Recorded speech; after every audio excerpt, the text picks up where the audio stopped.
ვისაც რითი შეგვიძლია ჩემო კარგო იმითი უნდა დავეხმაროთ. ქალაქელი ბიჭი კი ვარ, მაგრამ სოფელში ჩასვლა ბედს მიყვარს. დინარეში გაშლილი სუფრა, ბუხრის წინ დადგმული პატარა ტაბლა, ჭურის თავზე ჩამოსხმული ღვინო. ეს თუ ყველაფერი დავივიწყეთ, სოფელიც აღარ იქნება მე. იცით, ამ საკითხს კარგად არ ვიცნობ და არ მინდა არასწორი დასკვნა გავაკეთო. ხომ გესმით? მხოლოდ 9 სტატია, 4 მონოგრაფია, 3 წიგნი, 2 სადოქტორო ნაშრომი და 12 მიმოხილვა მაქვს დაკითხული. დაბოდიში რა.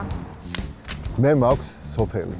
სახლი, ხეხილი, რა ვიცი, ყველაფერი ეზოში რა, რაც საჭირო არის, ყველა ადრე საქონელიც ყავდა, ძროხები რაღაცა ყველაფერი.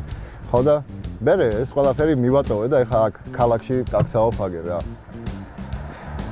რა არის, აი ესე სოფელს არის შეიძლება რა, უცვლელია. ვიცი როგორ უნდა უშუალოდ სოფელსაც და ქალაქსაც. ჩამოვიყვანოთ დანიელები, ნორვეგიელები, შვედები და ჩვენ გავიდეთ ცოტა ხნით, 5 წლით.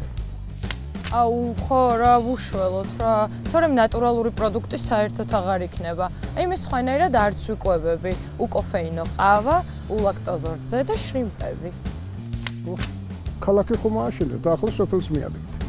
რაც დასაბრუნებელია, ის დააბრუნე და ისე არავის თქვენი შოლა არ უნდა. მოიცოდეთ.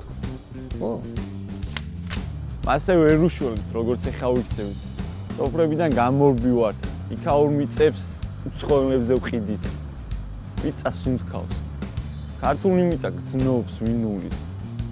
დედის დაცემ უცრემლზე ია ამოდიოდაო, ხომ გაგიგიათ? ექციდან კი არა ამოტანი. რა ჭირს საშველი სოფელს? ეხლა ჩვენთან ბინა გაქირავდა მეოთხეზე. რაიონიდან ჩამოსულებმა იქირავეს $600 სიხდიან თვეში. კიდე მაგათ უნდათ შველა? აი ღობეები უნდა იყოს რა. ხო იმ დღეს თამაშზე ვიყავი რაიონში და ბურთი გავიგდე და მივსდევ და ძროხა შევეჯახე. თურმე შესვენებაზე შემოდია და აქ ძოვე. აი ღობეები რო იყოს, ყველაფერი თავის ადგილას დაღალდებოდა რა. შენი ფეხი არ ნახა სოფელში. იქ არ მომადგე თორე ძაღლებს მოგაქცევ კიფიცები რა.